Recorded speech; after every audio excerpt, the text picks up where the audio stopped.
Hello विद्यार्थियों, आज इस कक्षा में कक्षा 10वीं अर्धवार्षिक परीक्षा 2025-26 जो हाल ही आयोजित हुई है उसके विज्ञान विषय के पेपर को यहाँ पे अपन इसका सॉल्यूशन देखेंगे। प्रत्येक प्रश्न का आंसर के साथ में उसको अपन यहाँ पे देखेंगे और इस पूरी जो आंसर की जो पीडीएफ है वो भी आपको टेलीग्राम में उपलब्ध करवाई जाएगी। लेकिन उससे पहले अपन यहाँ पे प्रत्येक प्रश्न के क्या आंसर है उसको पूरा सॉल्यूशन पूरे पेपर का अपन देखते हैं। तो विज्ञान विषय का ये अर्धवार्षिक परीक्षा का पेपर है।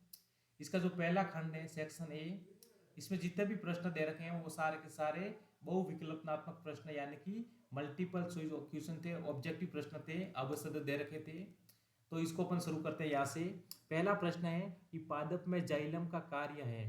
पौधे में जो जाइलम ऊतक होता है उसका कार्य है जल का वहन, भोजन का वहन, अमीनो अम्ल का वहन या ऑक्सीजन का वहन। तो पादप में जो है वो जाइलम का क्या कार्य है।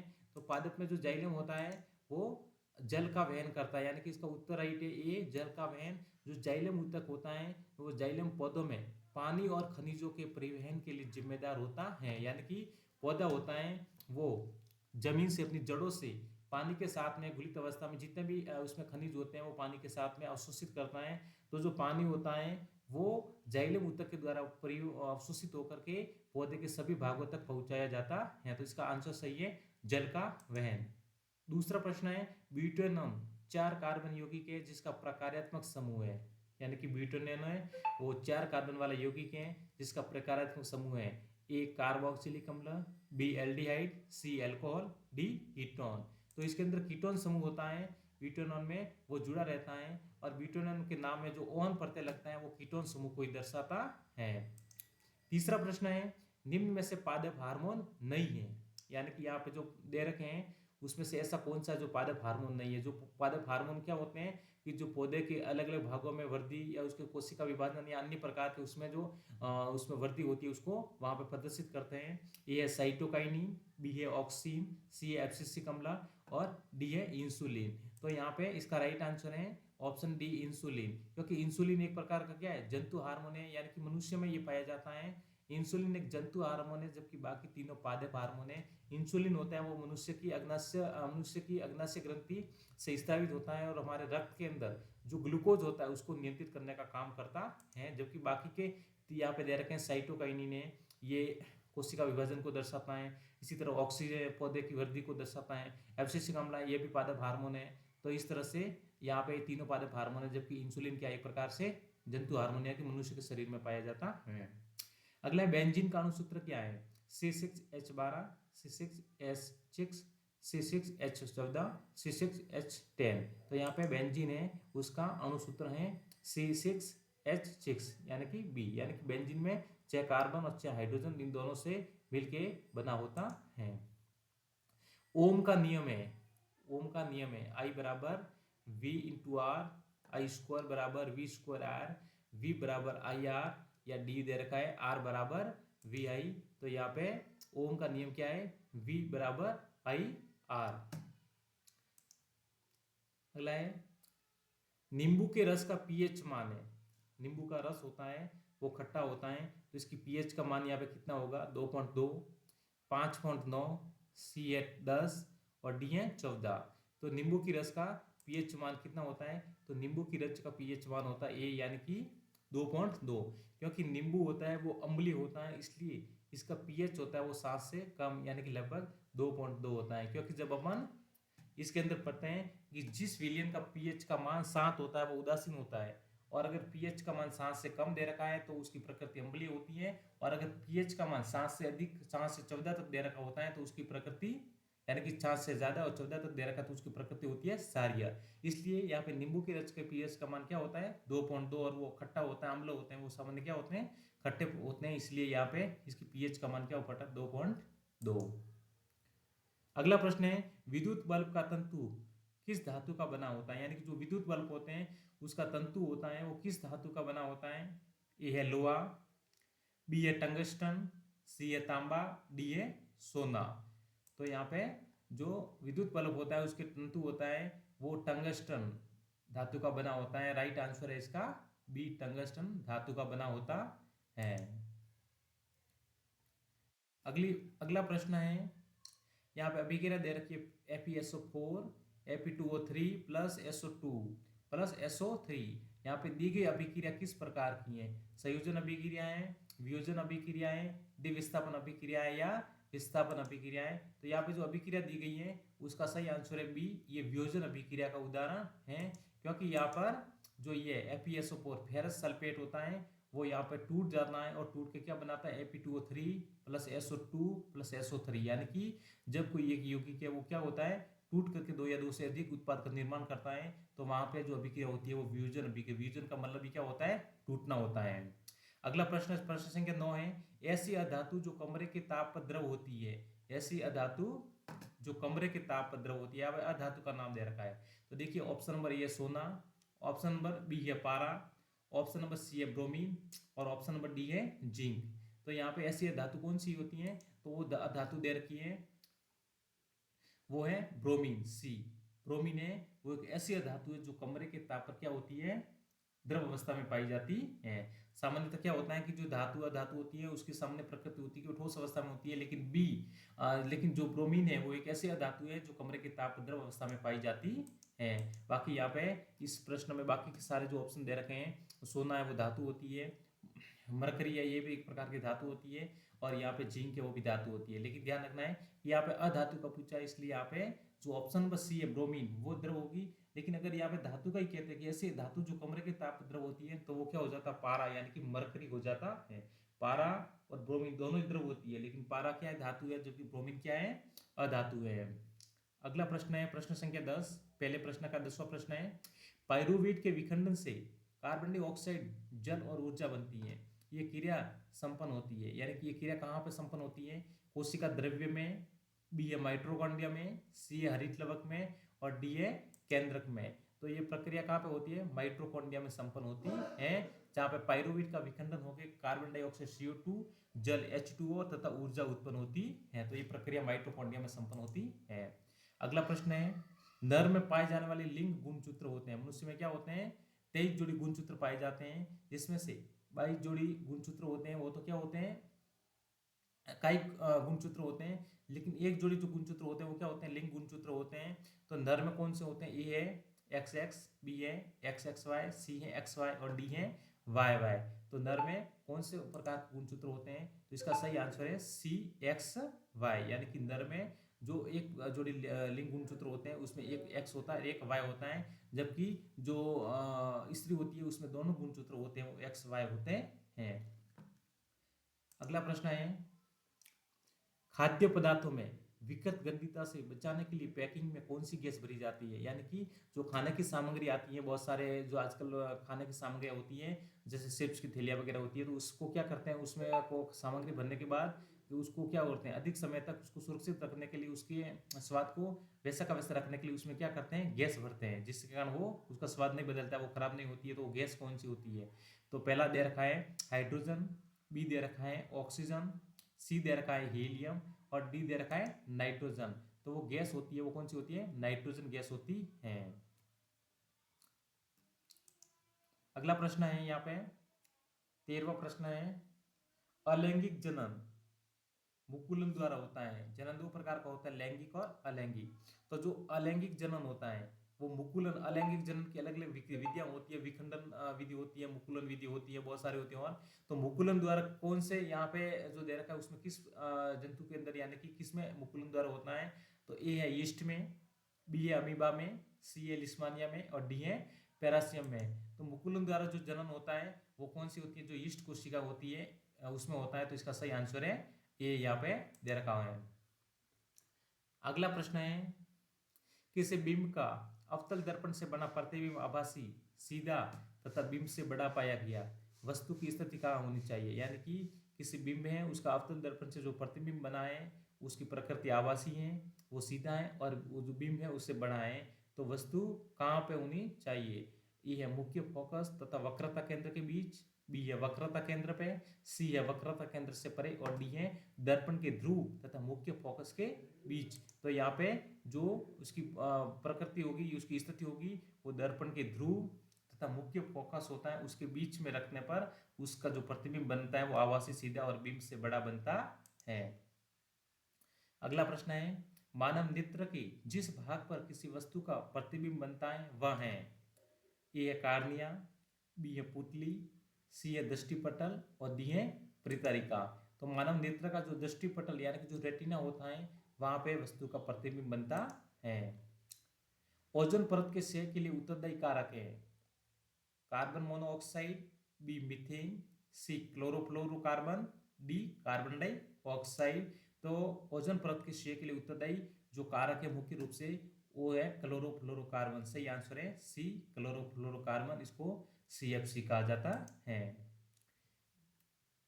अगला प्रश्न है लघु पतन के समय परिपथ में विद्युत धारा का मान, लघु पतन का मतलब शॉर्ट सर्किट जो होता है उस समय जो परिपथ होता है उसमें विद्युत धारा का मान बहुत कम हो जाता है, बी परिवर्तित नहीं होता है, सी बहुत अधिक बढ़ जाता है, डी लगातार बदलता रहता है। तो लघु पतन होता है उस समय जो विद्युत धारा का मान होता है परिपथ के अंदर वो बहुत अधिक बढ़ जाता है और उसके अधिक बढ़ने से क्या हो जाता है शॉर्ट सर्किट हो जाता है।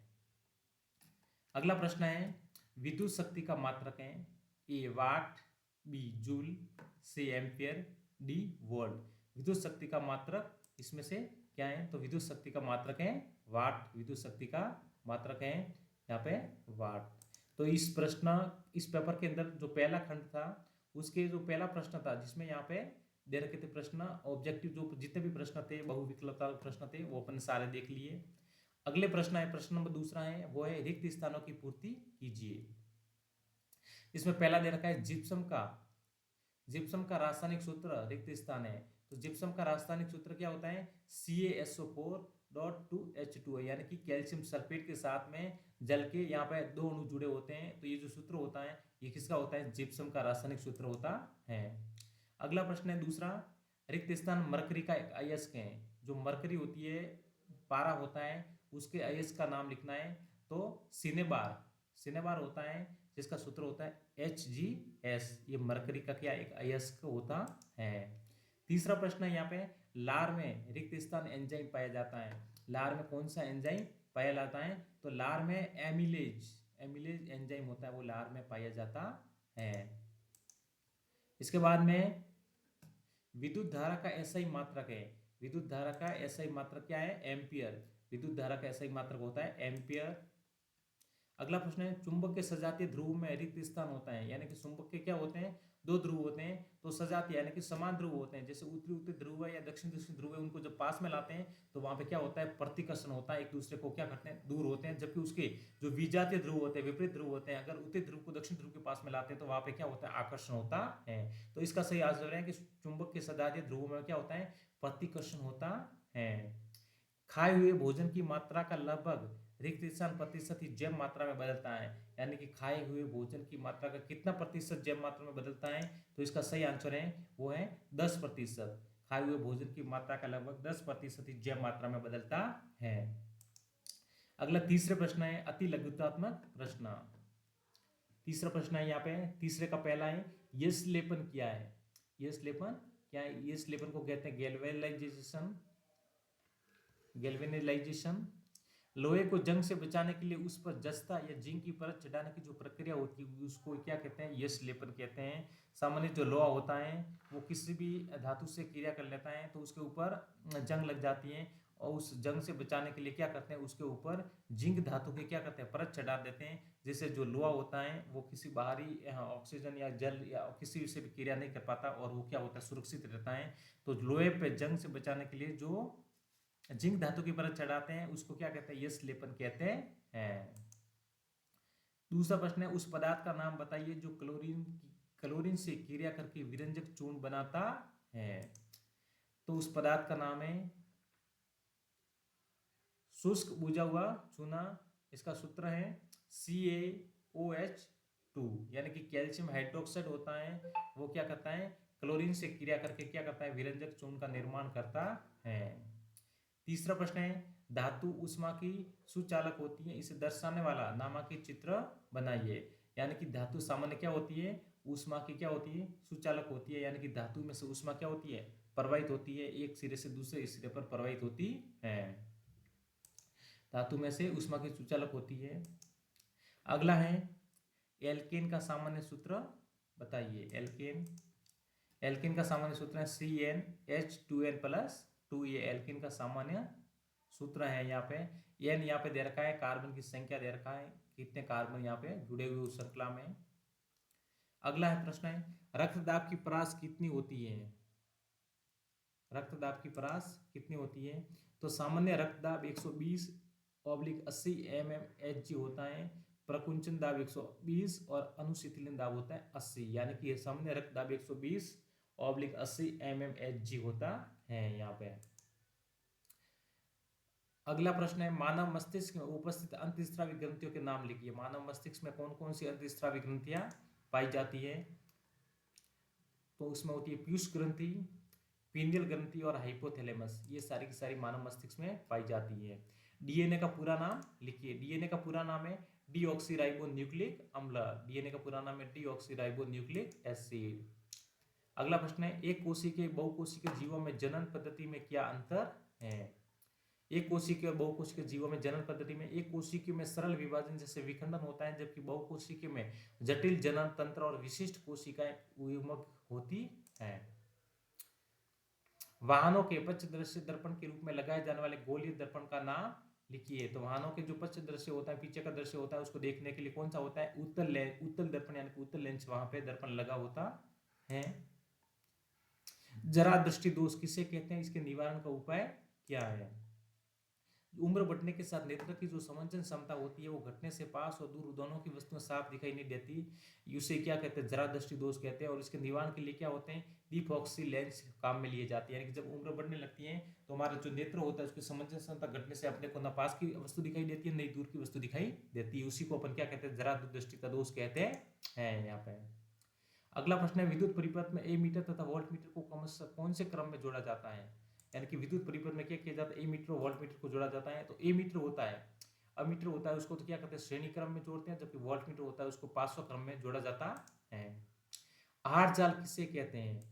आहार जाल अनेक आहार श्रृंखलाओं का परस्पर जुड़ा हुआ नेटवर्क आहार जाल कहलाता है। यानी कि उसमें बहुत सारे भोजन की श्रृंखला आपस में जुड़ी होती है, उसको पूरे को क्या कहते हैं, आहार जाल कहते हैं। इसके बाद अगला खंड ब यहाँ से शुरू होता है। यहाँ पे प्रश्न संख्या 5 निम्नलिखित का मिलान कीजिए। यहाँ पे दे रखे हैं, मिलान करने के लिए प्रश्न दे रखे हैं। विरंजक चूर्ण दे रखा है, धोने का सोडा है, प्लास्टर ऑफ पेरिस है और बेकिंग सोडा है। तो इसका जो सही आंसर हो जाएगा वो हो जाएगा यहाँ पे विरंजक चूर्ण है, उसका दूसरा का हो जाएगा CaOCl2 कैल्शियम ऑक्सीक्लोराइड। धोने का सोडा है वो यहाँ पे सोडियम कार्बोनेट और इसके साथ में 10 अणु जल के जुड़े होते हैं Na2CO3.10H2O। यहाँ पे प्लास्टर ऑफ पेरिस है, यहाँ पे CaSO4 2H2O यहाँ पे, यानी कि कैल्शियम सल्फेट के साथ में जब दो अणु जल के होते हैं तो क्या हो जाता है, प्लास्टर ऑफ पेरिस हो जाता है। CaSO4.1/2H2O। अगर जल का आधा अणु है तो वहाँ प्लास्टर ऑफ पेरिस हो जाता है, और यहाँ पे अगर जल के दो अणु हो जाते हैं तो वो क्या हो जाता है, वापस इसमें जिप्सम का निर्माण हो जाता है। और बेकिंग सोडा है sodium hydrogen carbonate NaHCO3। Sodium को केरोसिन में डुबोकर क्यों रखा जाता है। सोडियम एक प्रकार की धातु होती है और उसको खुला नहीं रखते हैं। सोडियम को केरोसिन में क्यों रखते हैं, क्योंकि सोडियम अत्यंत अभिक्रियाशील होता है, बहुत ही क्रियाशील होता है। क्योंकि इसकी क्रियाशीलता बहुत ज्यादा होती है, इसलिए हवा यानी कि ऑक्सीजन और नमी के संपर्क में आते ही तुरंत उससे अभिक्रिया कर लेता है और आग पकड़ लेता है। इसलिए उसको आग से बचाने के लिए, इसे हवा नमी से बचाने के लिए क्या करते हैं, केरोसिन में डुबो कर रखा जाता है, जिससे वो आग नहीं पकड़ता है। निस्तापन और भर्जन में अंतर लिखिए। निस्तापन और भर्जन ये दोनों ही क्या होते हैं, जब अपन धातु को क्या करते हैं, उसके शुद्धिकरण करते हैं उसका, तब ये दोनों प्रक्रम काम में आते हैं। तो निस्तापन में क्या किया जाता है, अयस्क को सीमित वायु में गर्म करते हैं। अगर कार्बोनेट अयस्क होता है उसके लिए ये प्रक्रिया काम में ली जाती है, जबकि भर्जन होता है उसमें अयस्क को अधिक वायु की उपस्थिति में गर्म करता है और ये सल्फाइड अयस्क के लिए काम में ली जाती है।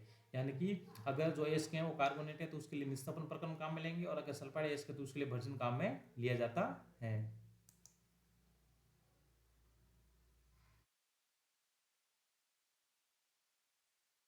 अगला प्रश्न है प्रश्न संख्या 8 है वायवीय और अवायवीय श्वसन में अंतर लिखिए। वायवीय और अवायवीय श्वसन में अंतर लिखिए।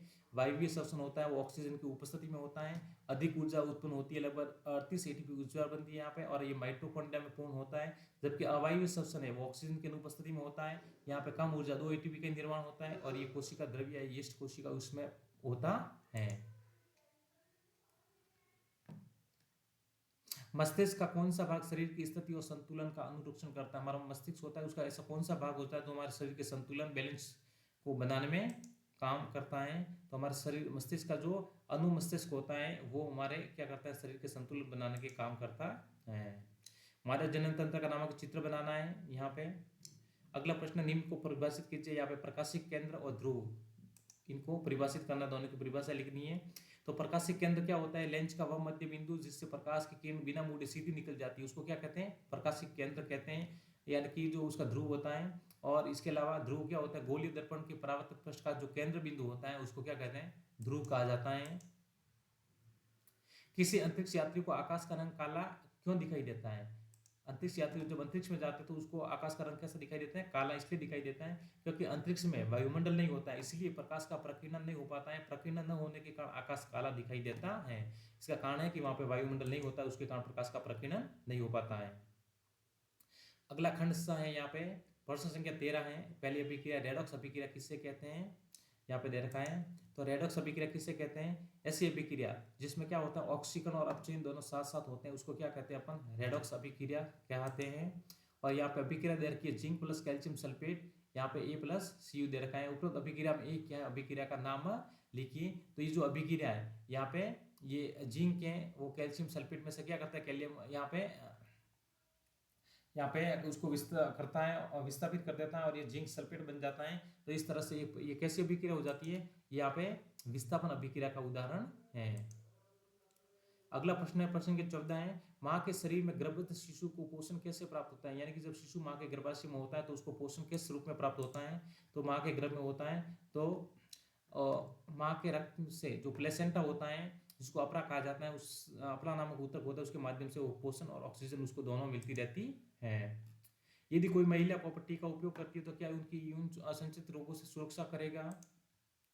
कॉपर टी और यौन रोग नहीं, कॉपर टी केवल गर्भधारण रोकती है, ये शारीरिक संपर्क से फैलने वाले रोगों से सुरक्षा नहीं करती है। यानी कि कॉपर टी सिर्फ क्या करती है? गर्भधारण को रोकने का काम करती है।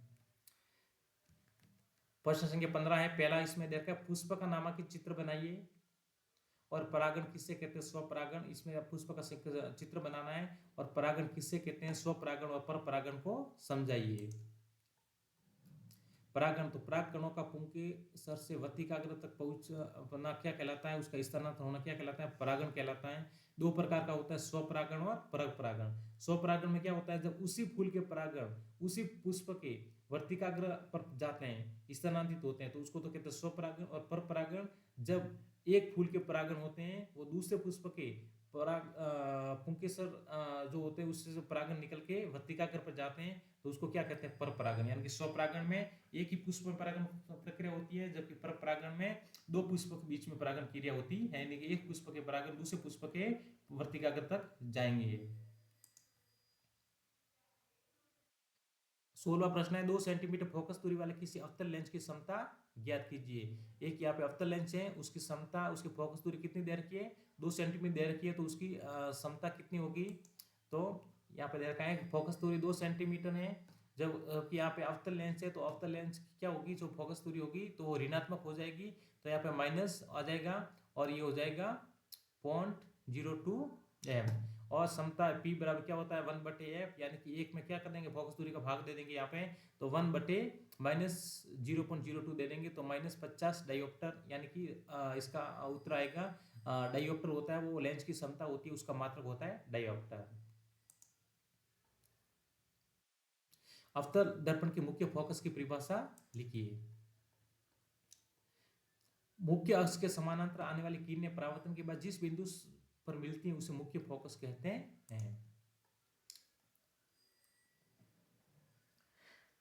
अगला खंड 2 है, सेक्शन डी। प्रश्न संख्या 17 का पहला प्रश्न है, विद्युत परिपथ क्या है? विद्युत धारा का मात्रक लिखिए। विद्युत धारा के सतत और बंद पथ को क्या कहते हैं? विद्युत परिपथ कहते हैं। और इसका विद्युत परिपथ कहते हैं। और विद्युत धारा का मात्रक होता है वो क्या होता है? एम्पियर होता है। किसी विद्युत बल्ब के तंतु में 5 एम्पियर की विद्युत धारा 10 मिनट तक प्रवाहित होती है, तो विद्युत आवेश का मान यहाँ पे ज्ञात करना है। विद्युत आवेश का मान कितना हो जाएगा? यहाँ पे 300 कूलाम के बराबर हो जाएगा यहाँ पे। हाइड्रोजनीकरण क्या है, इसका औद्योगिक अनुप्रयोग लिखिए। असंतृप्त हाइड्रोकार्बन, वनस्पति तेल में निकल उत्प्रेरक की उपस्थिति में हाइड्रोजन जोड़कर संतृप्त हाइड्रोकार्बन वनस्पति घी बनाने की प्रक्रिया होती है। इसको क्या कहते हैं, हाइड्रोजनीकरण कहा जाता है, इसको हाइड्रोजनीकरण कहा जाता है। और यहाँ पे इसके अलावा दे रखा है, साबुन की सफाई प्रक्रिया की क्रियाविधि समझानी है। साबुन की सफाई प्रक्रिया, तो साबुन के अणु में दो सिरे होते हैं, एक होता है जल रागी और एक होता है जल विरागी। जल विरागी सिरा होता है जो तेल से जुड़ता है और मिसेल बनाता है, जिससे पानी के साथ में धोया जाता है। यानी कि जब साबुन को घोलते हैं तो उसके दो सिरे होते हैं, एक होता है सिरा जो जल रागी होता है, दूसरा होता है जल विरागी। जल रागी सिरा होता है वो बाहर जल से संपर्क में रहेगा, और जल विरागी सिरा होगा वो अंदर जो कपड़े में मैल होता है उसके चारों ओर क्या करना है, गोलाकार चक्र बना देता है, जिसे मिशेल कहते हैं, और इस तरह से वहां से मैल को दूर कर देता है। तो इस तरह से वो सफाई प्रक्रिया के द्वारा साबुन होता है वो कपड़े की सफाई प्रक्रिया में इस तरह से काम करता है। अगला है कार्बन के दो गुणधर्म लिखिए। तो कार्बन के बहुत सारे गुण होते हैं। कार्बन होता है क्या होता है, एक तो लंबी श्रृंखला का निर्माण करता है और बहुत सारे अणुओं के साथ में यौगिक का निर्माण करता है। और इसमें सबसे ज्यादा क्या होते हैं, शत्रु से जो चार चार जगह यहाँ पे हाइड्रोजन से दूसरे कार्बन से दूसरे परमाणु जुड़ने की क्षमता होती है। अगला प्रश्न, उदासीकरण अभिक्रिया किससे कहते हैं। जब अम्ल और क्षारक आपस में क्रिया करते हैं और लवण और जल का निर्माण करते हैं तो वो अभिक्रिया कौन सी होती है, उदासीनीकरण अभिक्रिया होती है। जैसे HCl अम्ल है और सोडियम हाइड्रोक्साइड NaOH, ये किया गया सारी प्रकृति का होता है, क्षार होता है। तो ये जब क्रिया करते हैं तो यहाँ पे NaCl सोडियम क्लोराइड के रूप में लवण बनता है और यहाँ पे इसके साथ में क्या बनता है, जल बनता है। तो ये किसका उदाहरण है, उदासीनीकरण अभिक्रिया का उदाहरण है यहाँ पे। इसके अलावा इनके रासायनिक सूत्र लिखने, बुझा हुआ चूना और सल्फ्यूरिक अम्ल के रासायनिक सूत्र लिखने हैं यहाँ पे। तो बुझा हुआ चूना इसका सूत्र है calcium hydroxide Ca कोष्टक OH कोष्टक 2 calcium hydroxide है, और सल्फ्यूरिक अम्ल का सूत्र है H2SO4, ये सल्फ्यूरिक अम्ल का रासायनिक सूत्र है। इसके अलावा अगला प्रश्न है, क्रिस्टलन के जल से आप क्या समझते हैं। धोने के सोडे को कितने अणु क्रिस्टल का जल होता है, क्रिस्टल के अणु किसे कहते हैं। तो क्रिस्टलन का जल, लवण के एक चतुर्थाई इकाई में पानी के निश्चित अणुओं की जो संख्या होती है उसको क्या कहते हैं, क्रिस्टलन का जल कहते हैं। और धोने का सोडा होता है सोडियम कार्बोनेट, जिसमें 10 अणु जल के जुड़े होते हैं। इसमें क्रिस्टल जल के रूप में 10 अणु यहाँ पे जुड़े रहते हैं तो हैं। इस प्रकार ये पूरे यहाँ पे आपको पेपर का सॉल्यूशन, आपकी जो एग्जाम हुई थी यहाँ पे अपनी अर्धवार्षिक परीक्षा, उसका विज्ञान विषय का पूरा यहाँ पे अपने सॉल्यूशन देख रहा है, और इसकी PDF आंसर की वो आपको टेलीग्राम चैनल पे उपलब्ध करवा दी जाएगी। धन्यवाद।